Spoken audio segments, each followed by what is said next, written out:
you've got to bury there. 12 minutes to go in normal time. Liverpool 3-0. Corner taken quickly, Origi! Yeah! Yeah! Unbelievable! Divock Origi! Oh my word! Yes! This is extraordinary! Hello and welcome to the Redscast. We are champions of England. I'm joined by Ste as always and Michael. How's that feel then, fellas? Champions of England. I'll start with you first, Michael. Newbie. How's it feel? I kind of it was a weird one, like, because at the time I was cooking tea and I didn't end up eating until about midnight, and I was crying at half time when Chelsea won the up and everything. I was just an emotional wreck, and I ended up going mad. I ended up turning into Ross Kemp when England went through to the quarterfinal of the World Cup or something. This means everything to me, like when he went around the camera. I was just like, I went from that to then crying again, back to just delirium, back to trying to soak everything in, because when the first moment hit, you could just hear all the car horns and people going out into the street and like people collapsing to the ground, and you're like, this is actually happening, isn't it? And this is all happening so quick. I don't think I've quite got time to adjust to what's going on in front of me. You know what I mean? It was an experience, to say the least. You know what I mean? Ste, you've seen us win the league before. How does this one compare? This one, I just about remember, to be fair. Yeah. The last one, I was like a kid, I was 9, and at that point, I was kind of used to us winning the league. So at that time, it didn't seem like a big deal. It was like, found another one. This one, I honestly, I can't put it into words.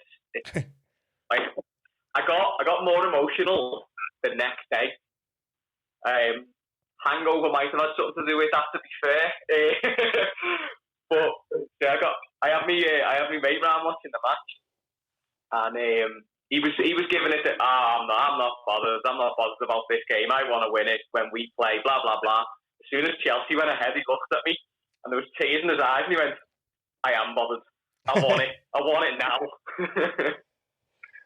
So, after the Chelsea full-time whistle, it's like the whole city went a bit mad, really, isn't it? I mean, myself, I went straight down to Anfield. I think you went down there as well, didn't you, Michael? And can you you describe to Ste? I mean, I've described it to him, but I'll let you describe to Ste. What were the scenes like outside Anfield?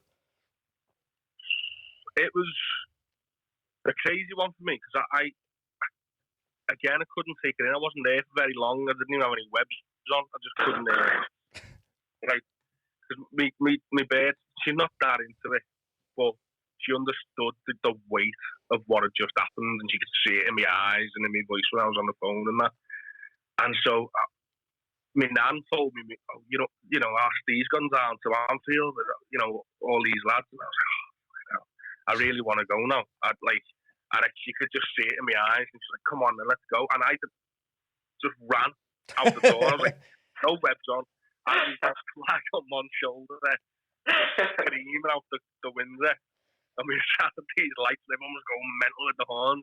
She said, you can beat me horn for me if you want. Come on, let's smashing 76 out of this car horn. And so you get down there, and it's like, it's eerie. Like, you go past the Arkles, and it's dead.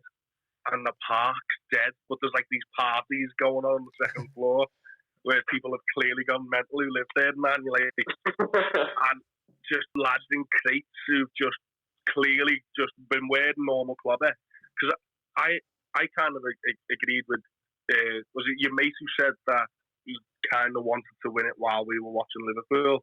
Yeah. Did you say? Yeah. Well, I was of that motion where I was like, I don't know how I'd feel. It's not how you'd ever imagine it. You know what I mean? Watching Chelsea beat City and we've won the league, it's just not. It wouldn't compute. But as you say, when that happened, and then you go down to Anfield, and all this has happened within an hour, but so much has been packed into that, and the smoke's everywhere, and it's relatively dark because it seems quite, even at night, it seems quite, it's very lit when you go to the game, isn't it? Yeah. But obviously, there's been no matches, so it's quite dark and gloomy. But the flares and the smoke and the everything kind of brought it to life for it. It was just absolute insanity. I just couldn't. I'm still struggling to process it in my head now. To be honest with you. I was the same when I went down with a few mates, and I was sat downstairs watching it with me missus, and I didn't even plan to do anything. And then when the final whistle went, I just started crying. I just was in tears. I couldn't believe that we had just won the league. And then I was like, I'm not going out. And then my mate texted me, he's like, Anfield then, and I couldn't get my shoes quick enough. We had Jamie Webster on full blast the whole way to the ground, and Liverpool was just bouncing, and we walked down from by Newsham Park to the ground, and it was just, it's things that you tell your kids about, the scenes that you're seeing, and everyone was saying like, oh, the pandemic. I don't really care. I'd take coronavirus for that, because I'll never forget that. You know what I mean? Like I honestly couldn't sit at home knowing we had just won the league and watch them celebrations unfold on the telly and not be there. It was a little bit different for you, Steve. You decided to do a shot for every single member of the Liverpool team, backroom staff, the cleaners, everything, didn't you, really? Yeah, actually, like, I only remember it because I checked my phone like a couple of days later, and there's this video of me and my mate chatting absolute waffle with a shot glass going, I'm going to shot too. And then we remembered it was like, yeah, we toasted to every single player, every staff, the dinner ladies, the bus drivers. Like, we could barely stand up. And the fact that I couldn't go down to the ground because it was one of my nights with the kids, and the kids were, well, my eldest was up celebrating with us, but the little girl was asleep. And I live on Glavis Street. But even there, like, we were out in the street and there was loads of people out and there's flags up, and even now there's loads of flags up, and there's pictures of Virgil and Jäger in the windows and stuff. And I would have been, like, in a heartbeat, if I could have, I'd have just took the bottle or whatever we were drinking shots out of, and I'd have just walked up the ground because I can practically see it. But that's why I went the next morning. I took the dog. I could barely see, stand up, whatever. And I just walked into Stanley Park. And as I'm getting closer, I feel that my eyes filling up and getting proper like, oh my God, I know I missed last night, but this is for me. This is my moment, and I'm going to have this by myself. Yeah. And I just walked around the house. There were still people there, but it was like just a few doctors, about quite a few, more than normal, obviously. But it wasn't like the scenes from the night before. But that was fine, because that was me and my moment that I, like, yeah, I'm feeling up thinking about it now. It's just crazy, like, isn't it? And obviously the scenes carried on into the Saturday at the Pierhead, and then people who aren't even Liverpool fans ruined it, which we won't talk about. I mean, that picture that got spread around was a false picture, but they're from Lancashire, not even Scousers, like, and they're putting a bad name on the city. What do you make of that, Michael? I went absolutely ballistic on Facebook. I don't know if you saw. I don't know what. I think it might have been a culmination of the last 24 hours, all the emotions I was feeling. That I've definitely come down from it now, though. You know what I mean? I'm not feeling the exact same way I was then. But when I first saw it, I was all I said all day, nothing can bring my mood down today. Nothing can bring my mood down today. And then I had to come and say, well, I'm going down the docks, I'm going down the Pierhead. I was like, I kind of get it, but we've had that moment where you just can't help yourself. So, kind of, it's time to wait now. The adrenaline will have at least come down a bit. Yeah. You know what I mean? If you're going to celebrate in private or whatever, then fair enough. But it's people know that the eyes of the world are watching Liverpool. They're dying for us to do something wrong with Liverpool fans all the time. The second a Liverpool, anything that happens with a Liverpool fan, it's all over. Yeah. Like mainstream media and all that bollocks. And I just knew something was going to happen. Something was going to be taken out of proportion. And then you see the videos and you're like, oh my word. But there was, a couple of mates of mine messaged me when, they weren't there themselves, but they put things into perspective. And, this is what people want you to be angry when they share these things on, like Everton, Howard, Kendall end and all that. All he got of us in the city, mate. You know what I mean? Yeah. Like, but yeah, I didn't feel it. It hasn't tinkered it for me. I'm glad to say. At the time, I did feel a bit shit. I did feel like I was, how am I going to feel about this tomorrow? But there's definitely no hope. But definitely have a little bit of a nice tip on it. I understand. Like, it's unfortunate that the lad did what he did. I had he's 19 or something. He's probably had a few bevies. He's, been intoxicated with his mates and that. Thought it'd be hilarious. I mean, I don't know about you lads, but I've definitely done some stupid things with him about a bevy, but I've never had the eyes of the world on me while I've done it, you know what I mean? So, yeah, I mean, I'm sure you'll have a tail between his legs now. I did go down there, like, it got moody very quickly and I got off, because when I first went down there, it was just all Liverpool tunes. People did have fireworks, but they were going up in the air. I got some Boss pictures, like the lava buildings with fireworks, like, in the air in front of them. It was Boss, and then a firework went over the crowd, hit me mate on the leg, and it was just like, yeah, we're getting off now. It was just went moody dead quick, and you just knew it wasn't even football fans, to be honest. It was people who just went down here. It was just a big massive gaff on the docks, to be honest. That's where it ended up being. Like, at the start, it was Liverpool fans just probably still out from the night before. But even outside the ground, it got quite moody quite quick as well. Like, towards the end of it, I got off about 1 o'clock and it was proper moody then. And it's just a shame, really. But I envy Steve sometimes. I mean, he saved me and like, allowed me to go to the pier head coming into work to cover me. But I envy Steve having kids, because I honestly do wish sometimes that I did sit in, because it did get quite moody, and you understand there's a pandemic and stuff. But we're champions of England. You can't help it, can you? You've just got to celebrate and love it. But yeah, what do you think about the Chelsea progressing in the FA Cup? Which now means it's going to be a midweek trophy lift. I'll start with you, Steve. Going to be lifting it on a Wednesday or Thursday. Bit crap, innit?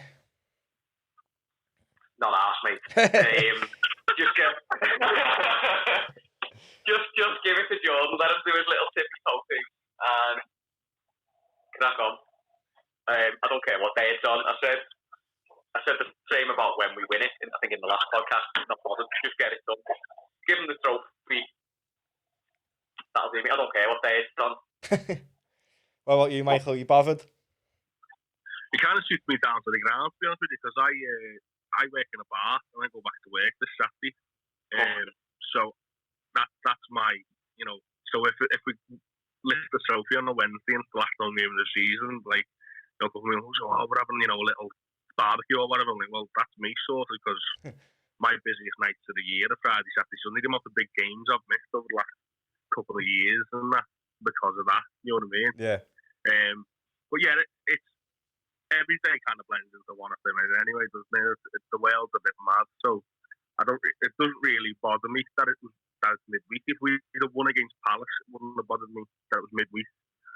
Like I said, the only thing that I thought was going to bother me was that someone else was going to play the game that we won it, but it didn't. I mean, that has done my head in a little bit. Like, when you watch Sky Sports and stuff like that, they do have like the games leading up to Liverpool winning the title, and it's finished with that William pen, and it's just like, leg it. We don't want the William pen. Finish it with like the Trent Alexander-Arnold free kick or something. Do you know what I mean? That's the only thing that's done me head in about it.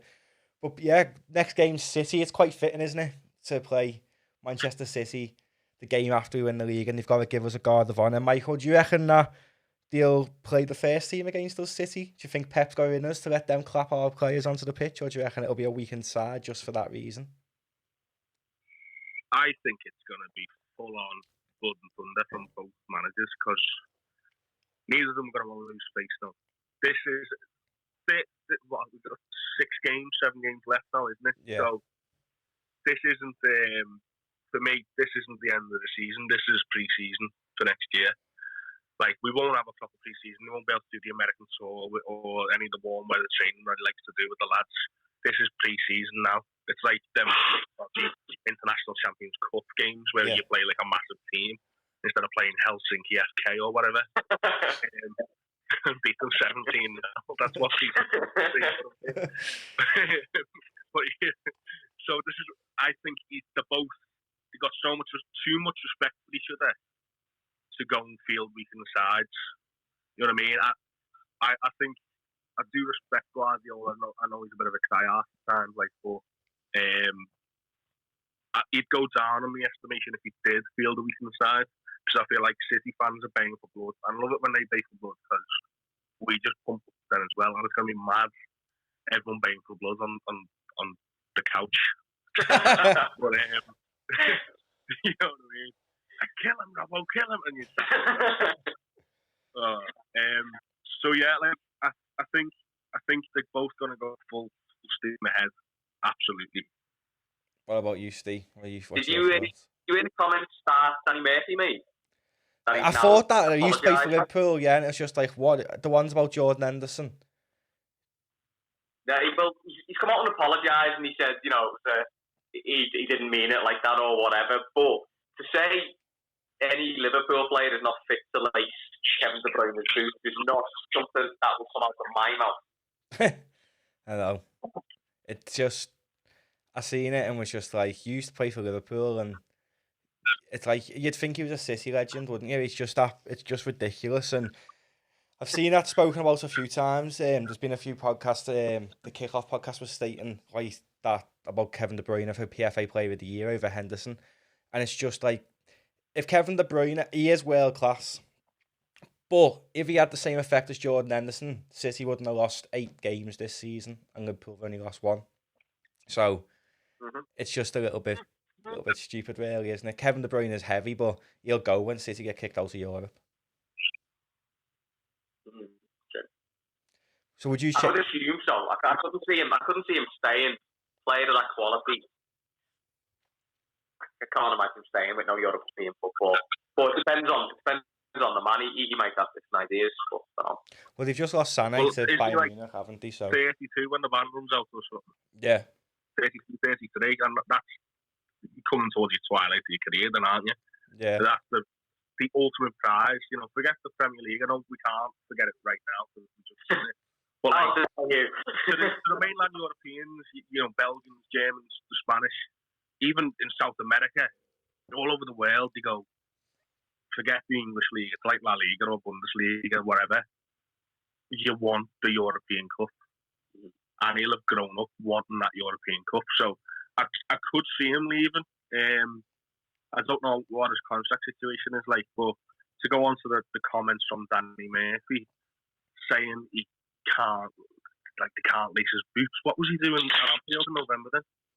I honestly forgot he was on the pitch. I watched the highlights the other day and I saw him just dotted around when Fabinho was running the gap. I was like, yeah, this is not fit to lace his boots then, no. You know what I mean? Exactly, it's ridiculous. I'm all for giving him the PFA Player of the Year, by the way. I know that's an unpopular opinion among Reds, but the only reason why I was bothered that Salah and Van Dijk won it last couple of years because we didn't win the league. I mean, we've won the league now. I don't care who wins it. Give it to Vardy. Not like this. I'm not bothered. I'm gonna throw my tempe in Danny Ings. Yeah, Danny Ings should be PFA Player of the Year because Southampton would be in the Championship next year if it wasn't for Danny Ings.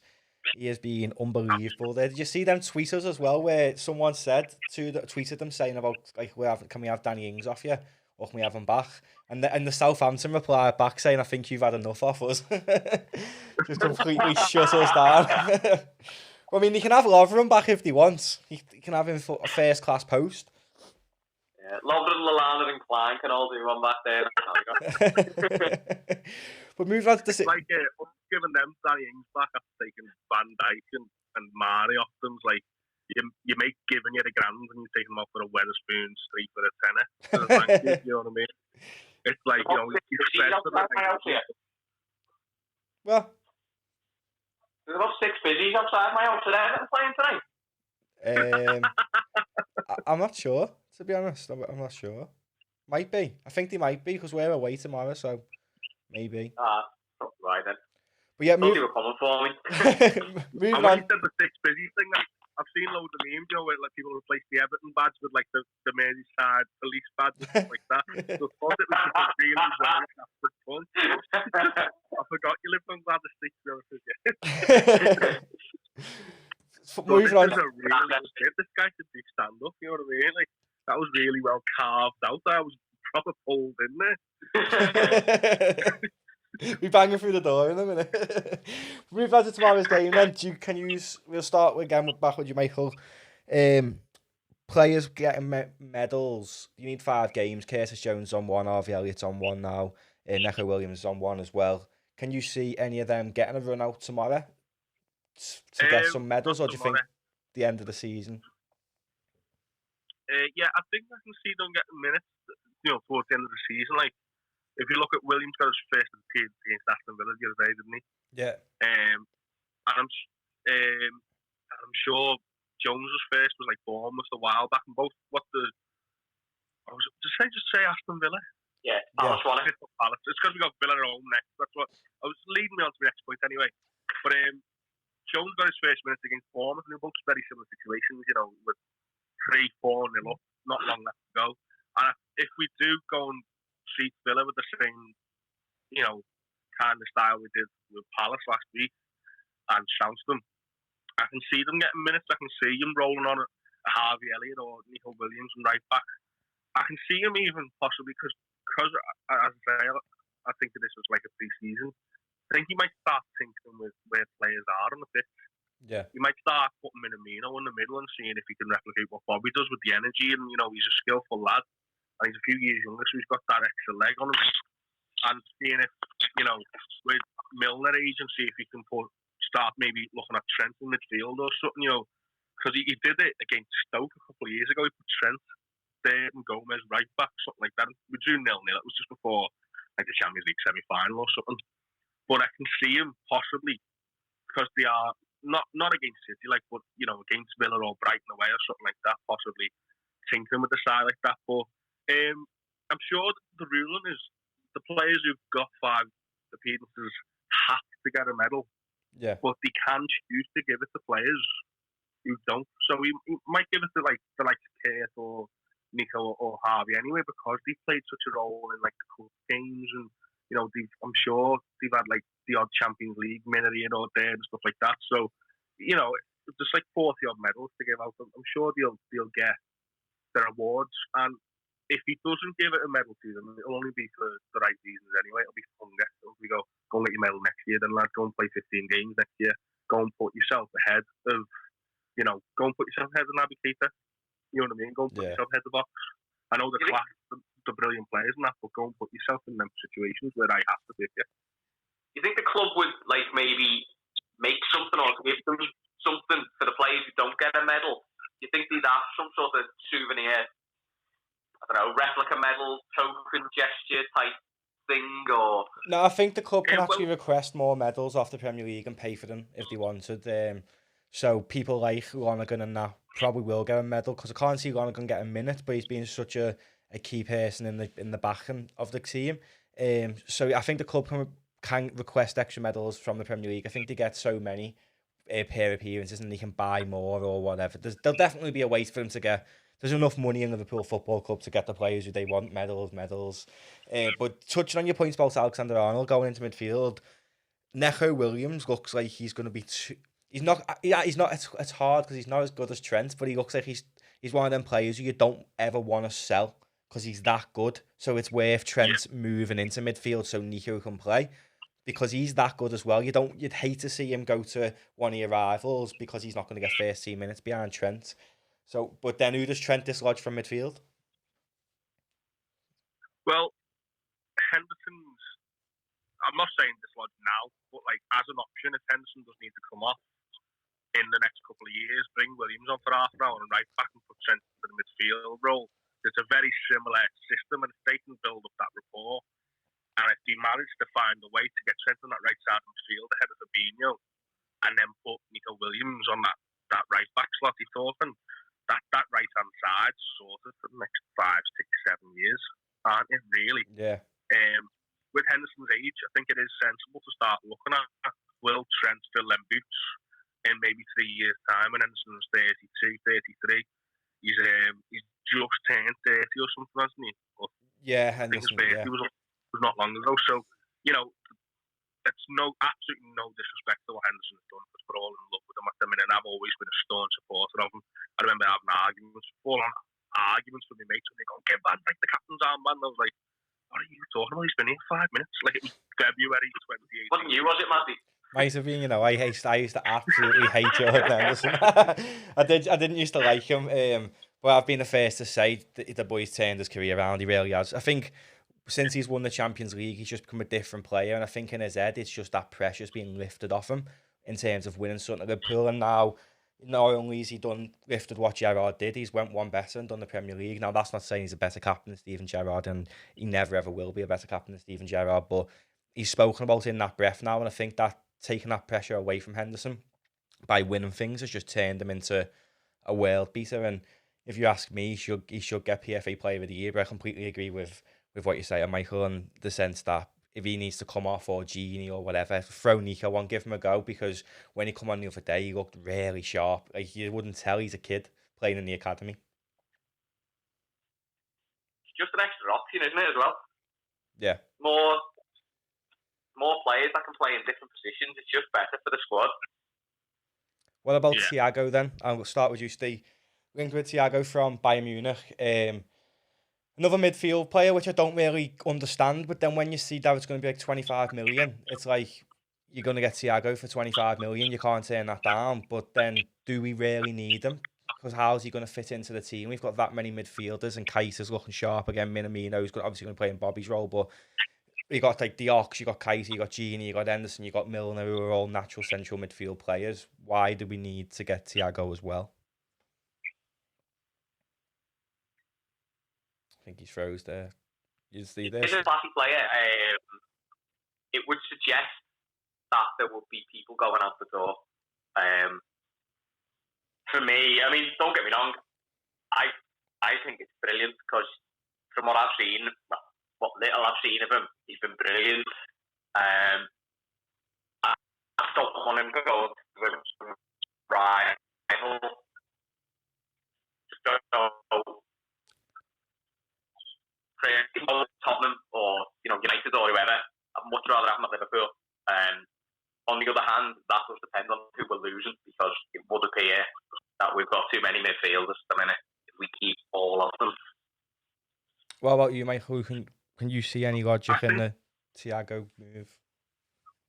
I think the only player that's doubt over in that position is probably Genie, but I've heard last couple of days that he's the talks on his new contracts well in advance, and they're talking 4 or 5 years till the end of his career and that.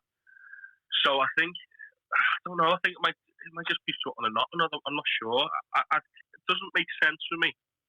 I think if he was 6, 7 years younger, he's 30, 31 now, isn't he? And I know it's only 25 million and you'd rather take him away from a rival, but apparently he's only played about 20 odd times this year because he's proper injury prone and that.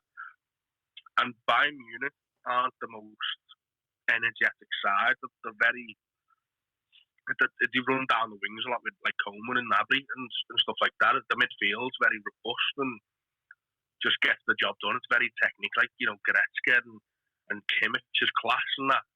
And if you can't get ahead of them in the Bayern Munich side, and they want to get rid of him, I don't see why we take him. You know what I mean? Yeah. They don't let anyone go who's decent at all. They never let anyone go.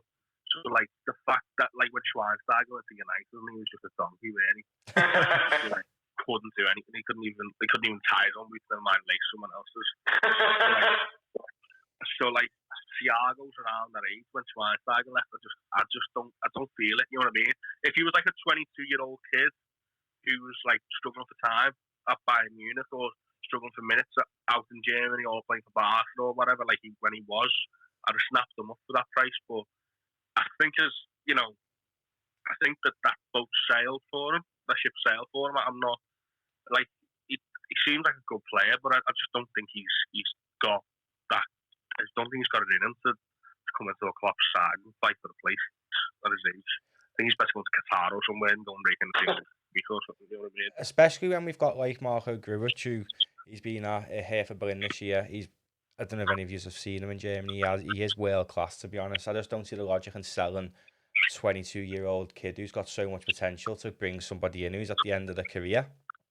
No, I know Thiago used to be a phenomenal player, but that used to be. He's not Thiago now, is he? That's what I mean. But you're all for it, Steve, aren't you?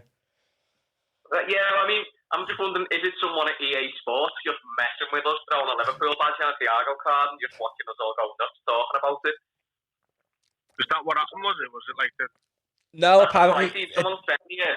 that has went out there, Someone like, sent me but a picture, like where it's like a leaked stats for next season on FIFA, and Thiago's got a Liverpool badge next to him. But I've seen it being linked Matty, with. you can throw the image of that up at this point somehow.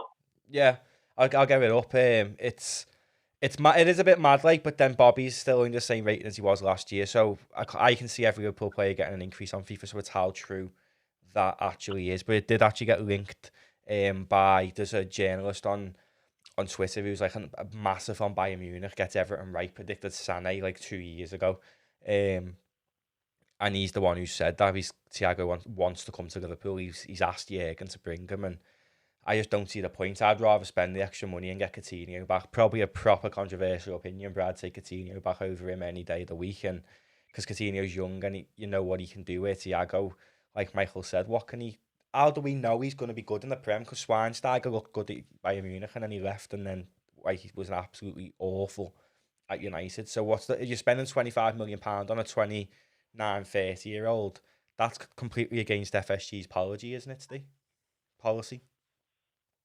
Yeah.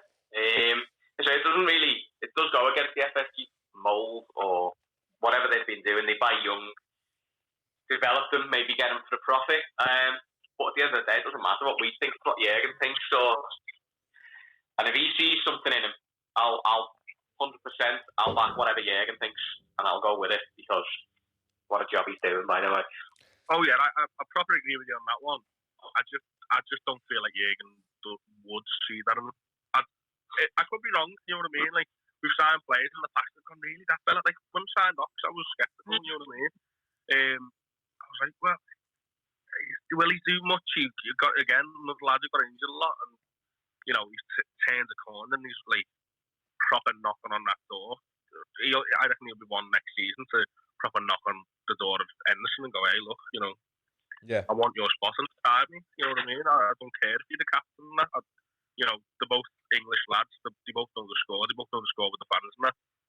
But yeah, it's something about Thiago, the Thiago links. I know it was that German journalist who, you know, gets a lot of things spot on and that. But it still something doesn't sit right with. I think just thinks a silly season. You know what I mean? Yeah. Like when I read in the Metro about 5 years ago that we were looking at Messi or something. You know what I mean?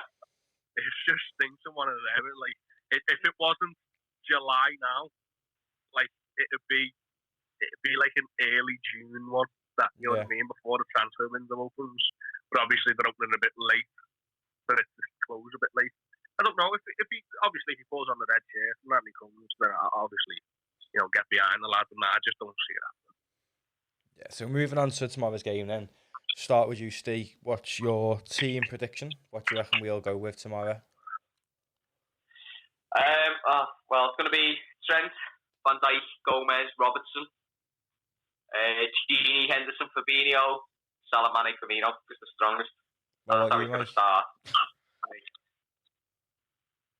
That's exactly what I'd have gone with. I mean, it's just like a rinse and repeat kind of thing, isn't it?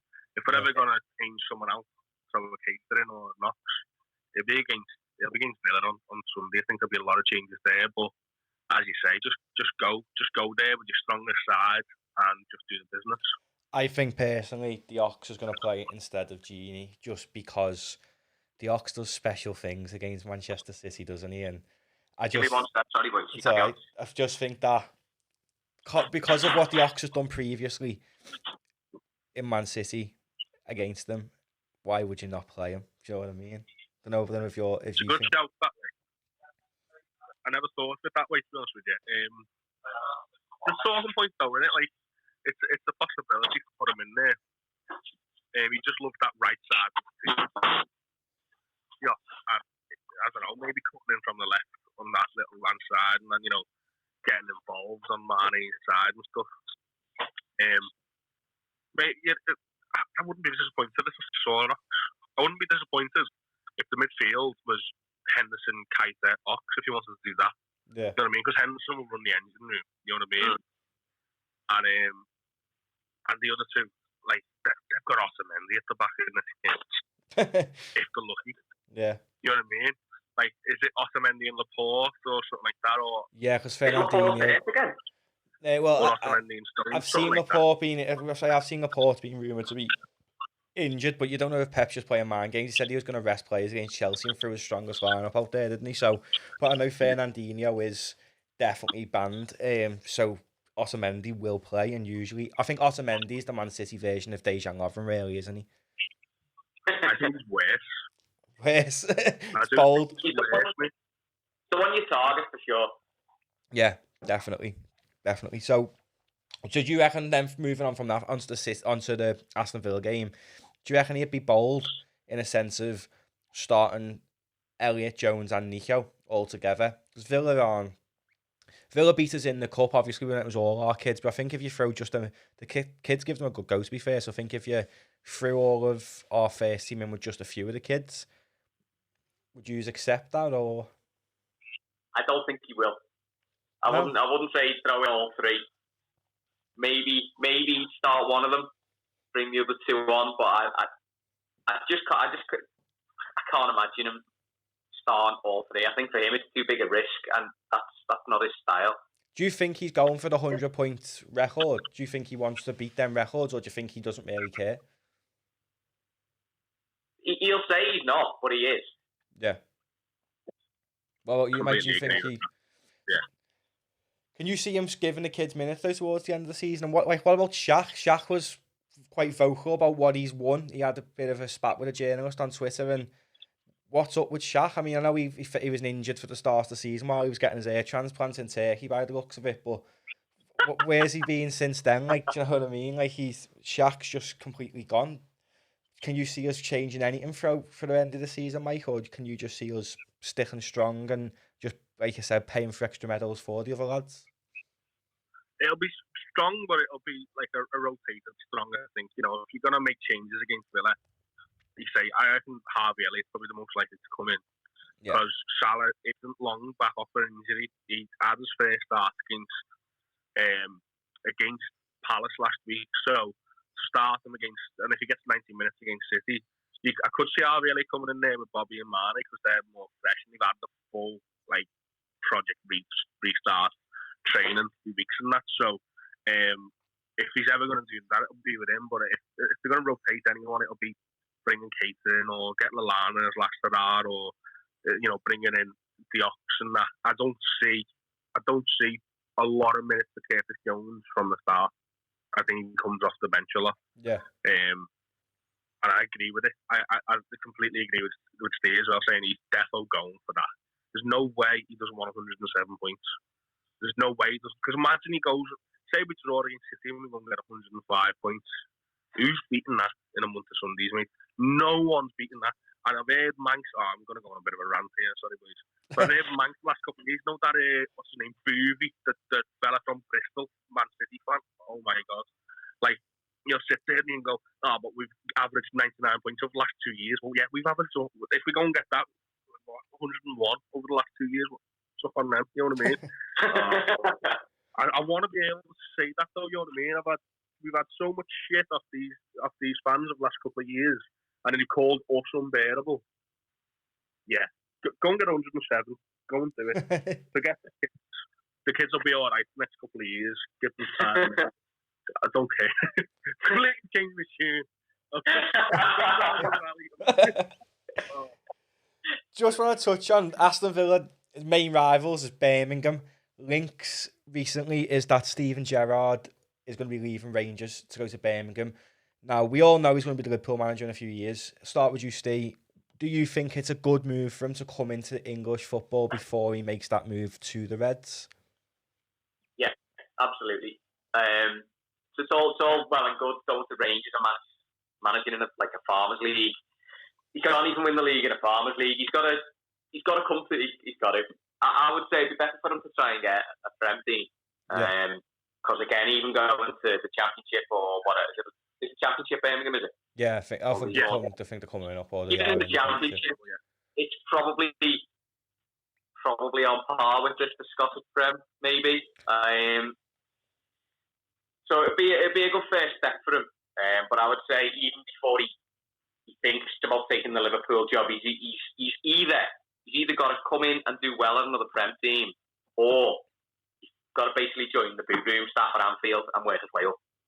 What about you, Mike? The job's not guaranteed just because of the name. He's got to earn it. Like, what's your thoughts on it, Mike? Do you reckon he should go to Birmingham, get the experience? I think you're probably right. I haven't even heard about that link, but someone's pretty new on me. But it sounds about right. You know what I mean? If you look at Frank Lampard with Derby County, I know he never got promoted, but he's like his knowledge of the game just shone through when he was Derby manager. Look at them now. Yeah. You know what I mean? Again, low mid-table, they just collapsed without them. I know he took half the team with them. Like, to go to Birmingham, a team like that, and they've got a pretty decent budget. Birmingham, they spend money every year, like, because they have, like, one of my best mates is a Villa fan, so he won't like me saying this, but they do have like a hardcore fan base. You know, he doesn't like them very much, but you know, so they do generate that money, and they get like a loyal attendance and that. So for them to get a decent budget in the Championship, and a team like that who've got places to go, they've been in the Premier League, they've won a trophy in the last 10 years, or was it like 2008 or 2009 or something in the League Cup against Arsenal. So I think it's a club that you can go to as an up-and-coming manager. I wouldn't like to see him go to a Stoke or a Wigan. You know what I mean? Yeah. It's just like you don't deserve it. You know what I mean? And I'm not saying Birmingham fans do either, but like the club size compared to like your Stokes, Wiggins, or like Rochdale or whoever's knocking about down there, I don't really look at the Championship that much. But like, I think that's like a really good starting point for him. I think you're right. Starting to get on that English football ladder. He's tried his best at Rangers. He's had some proper big flashes in the pan. He's done well in Europe. He's done almost better than Celtic in Europe. He's clearly got a tactical nous about him. Otherwise, he wouldn't be very good in that two-leg competition. He's clearly taken a lot of note from Rafa. And then as the Liverpool under-18s manager, he's kind of taken some notes from Klopp at the same time. So yeah, I think if he can get someone promoted and stay up a year or two, or as you say, joining the boot room, I'd like to see him join, you know, like alongside Pep Linders and you know, the Klopp's Peter Kravitz is it? Peter Kravitz, yeah. Manager, isn't it? So I'd like to see him do that, but I think Stevie, because he's been that leader and that pivotal man throughout his career at Liverpool, he won't want that. I don't think he'll want to take on a role where he's someone else's right-hand man. I think he wants to go and, you know, prove himself somewhere else, go and say, this is what I've done, I've worked hard to get here. You see him talk when he was a pundit about being obsessed to be the best. That was a man who talks like that. Doesn't strike me as a man who will go and take the third or fourth seat next to another manager. He already left his role in the under-18s for that reason. So I couldn't imagine him coming back for that reason, if that's the reason he went in the first place. Fast forward on then to when Endo lifts it finally before we go. Is there a more fitting team than it being Chelsea, the Rent Boys? Is it more fitting that Liverpool, they win us the league by beating City and then we get to lift it against them? I mean, I'm gutted there's no fans there. I would have loved their fans to know we were lifting it that day and coming all the way up to Liverpool and knowing we were going to lift it. After the Gerrard slip, all the abuse after them over the years, I absolutely despise them. And I'm made up. Di Henderson's going to do his little dance. He's going to do his dance. You know what? If it happens, when it happens against Chelsea, if I was Jordan Henderson after last Thursday, as I was listening, I'd tip a little cap to them for beating City as well. Just as a little knife in the back. Nice one, fellas. We'll have this. Yeah. I reckon he should break up the summer around Phil, stop the players from going down before we lifted it. They've got to watch us. They've got to give us a guard of honour. Like, your fans aren't here to see this and to stay behind. You're not going back to the change, you lad. Come here, watch us lift this. You've been very naughty, boys, and you'll be punished for it. When you look at those, some of the teams, you've got to give us a guard of honour. Just having Chelsea and City, I'm gutted we aren't playing United. I'd love them to give us a guard of honour, but having Chelsea and City, knowing that they're going to have to clap our players onto the pitch and all other teams are going to potentially have to clap like a 16-year-old and Harvey Elliott onto the pitch. And now it's just sweet, isn't it? Like, to win the league early on and no teams have got to clap you on before the game. That'd guarantee your head anyway if you're an opposition player, having to clap them on, knowing that you're playing against. You're getting reminded you're playing against the champions. But City and Chelsea, it doesn't get much better getting guards of honour off them too, does it? And that's why I wanted to win it before we played City, because winning it playing City at the Etihad, for me, it's more sweet having them and Pep clap us onto that pitch. Yeah, as you said, it'll get into the heads a bit. They'll probably try and brush it off in the press as, oh, whatever, the champions, we're the champions. Give it all that media spiel.